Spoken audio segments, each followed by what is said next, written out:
And we are back. Welcome back, Russ. Welcome back, Marvin Nash. And welcome back, everyone else. Thank you for returning. If you're new, welcome. If you're old, thanks for showing back up again.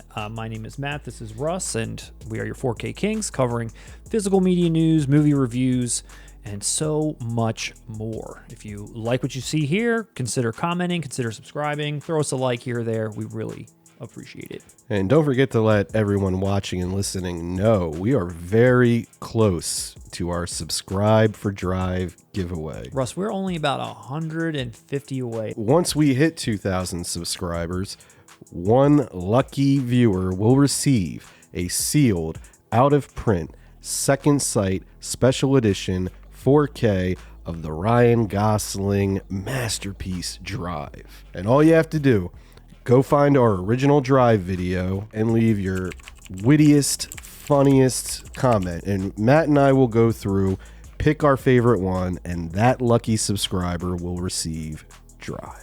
And there are a ton of great comments there already, some that have really made me laugh. And just in general, thanks to people that just comment anyway on any videos. It's been really great to see some of your feedback, some of your support, some of your criticisms. Yeah, it turns me on. Last time we covered the new studio Radiance films. We talked about 4K releases from Criterion and Scream, their January slates. We reviewed Top Gun Maverick. We reviewed Top Gun Maverick. Let's say it again. That's right. This week, Russ, absolutely no blue news of any kind that I saw that I was like, God damn, we got to talk about that. So what we thought we would do instead is kind of give you our recommendations for the Criterion sale that's going on at Barnes & Noble and Amazon. We're about halfway through the month, and we thought, better late than never, but kind of give you a couple of ideas or suggestions if you were not sure what to pick up or you wanted to try something new. So we have done that in a pre-recorded segment, which we're going to roll now. Take it away.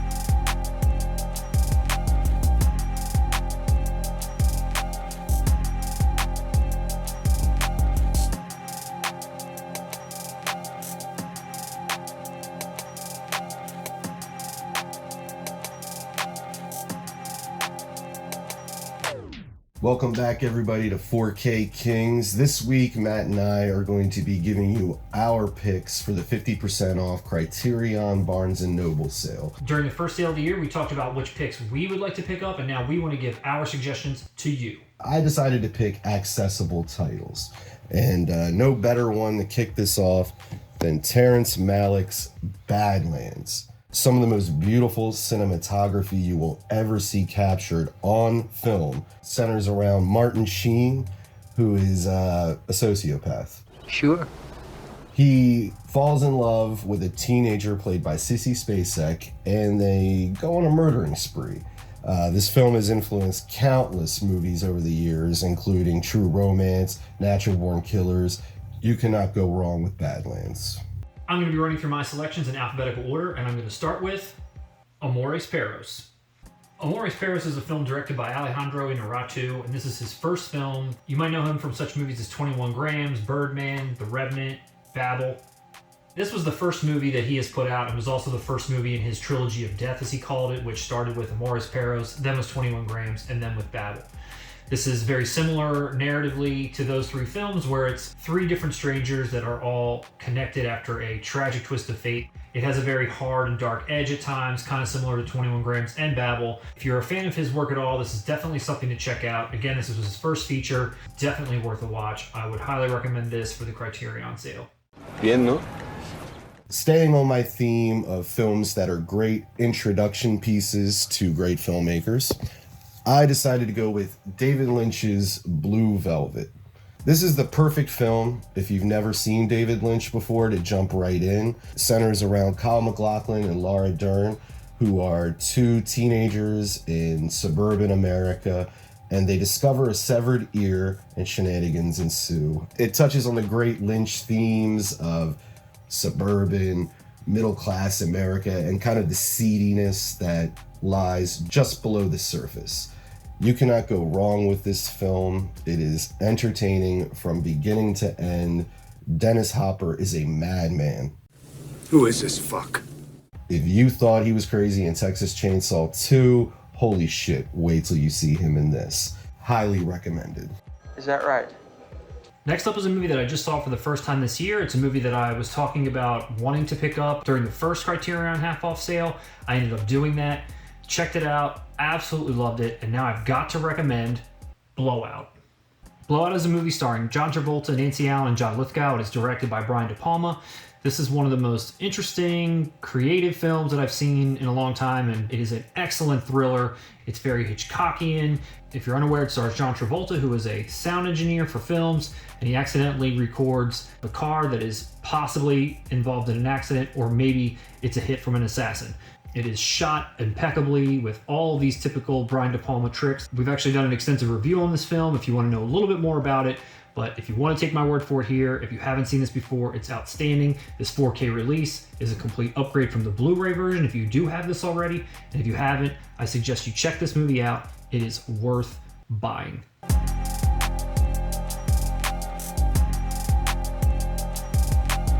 And since you are watching the 4K Kings, I had to pick a Criterion title in 4K. And this was one of their first releases, the Hughes Brothers Menace to Society. I believe this is a classic film. You could argue cult classic. What sets this apart from other films that were sort of in the same genre, there's no remorse in this film. Yeah! This film is literally a gangster rap in film format. I can't describe it any better than that. Lorenz Tate gives an iconic performance that you just have to watch to believe. This film looks great. The 4K transfer is amazing. And it's a 90s classic. I mean, it's Menace to Society. MC8, yeah. Another movie that was a blind buy for me this year was one that I took a chance on based on just the synopsis alone. It came out in September. It's a movie I had never heard of. And I'm here to recommend that you blind buy it as well. And it's called Exotica.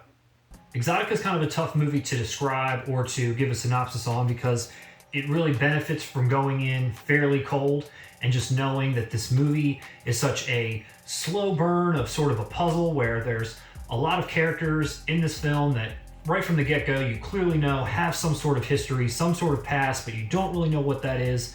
They slowly reveal things throughout the course of the movie until it's finally all revealed at the end. And once that happens, it's such an incredible conclusion, and it makes you want to go back and rewatch this movie all over again with the new knowledge that you have of how all of these people are actually connected. This is the kind of movie that is right up my alley because I love rewatch value. Everything that you see here on my shelf is a movie that I personally would rewatch over and over again because it's either just a great movie that I like to watch, or it really does have something more to give each time that you watch it, and this is definitely that kind of a movie. Is that bad? 1986's Sid and Nancy. Shit, is it 1985? Sid Vicious and Nancy Spungen were two junkies who ended up dead within a month of each other.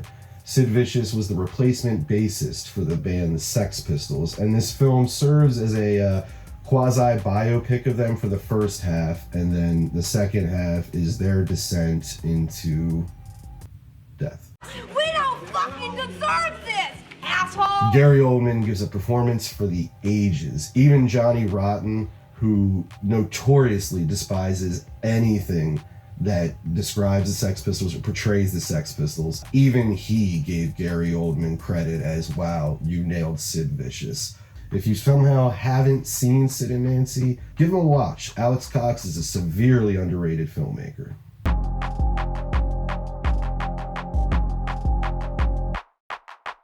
Raging Bull is a boxing film starring Robert De Niro. I'm pretty sure everybody knows that, even if you haven't seen it.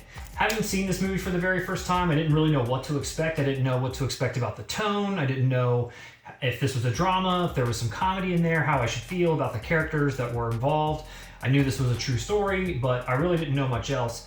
It is a fairly tough movie to watch, but I was enthralled by it the entire way through. Robert De Niro gave probably the best performance I've ever seen him give.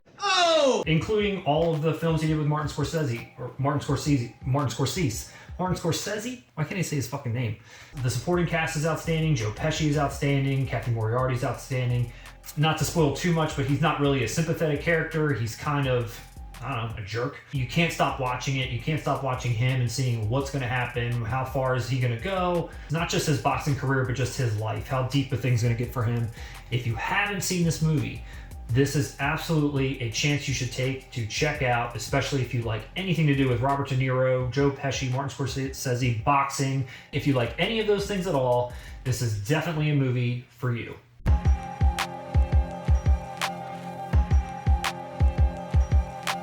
So anyone who knows me knows I'm somewhat of a sports buff.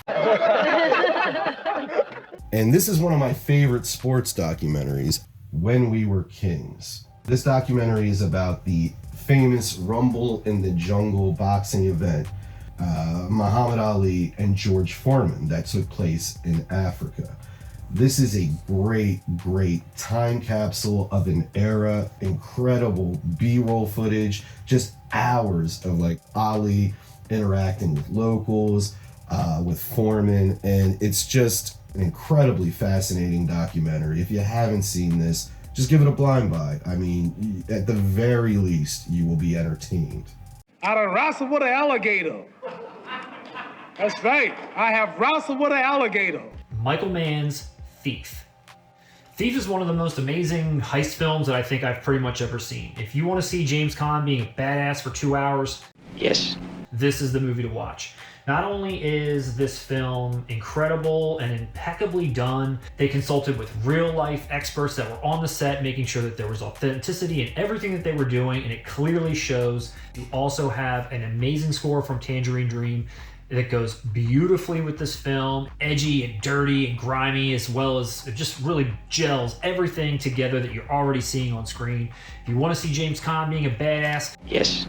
if you want to see Mr. Lundy from Mrs. Doubtfire be a total piece of shit, Yes. come and check this movie out. This is an outstanding heist film, an outstanding caper, an outstanding actor being a badass actor.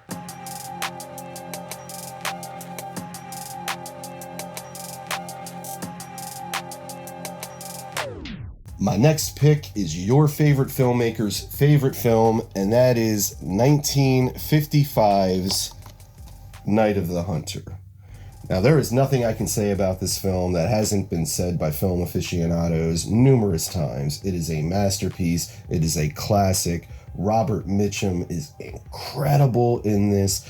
It's about a man who is posing as a preacher, and he's manipulating a widow and an entire town into loving him when he is a murderer who is there to just steal the inheritance. Influential. The soundtrack is incredible. It fires on all cylinders. I cannot undersell this film.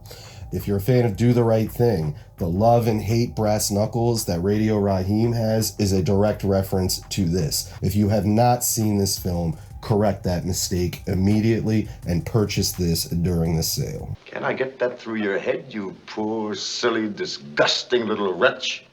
With my last pick, I'm going to hit you with a documentary. One of my favorite documentaries of all time, and of course it's on Criterion, and of course you should buy this at the half-price sale. The Thin Blue Line.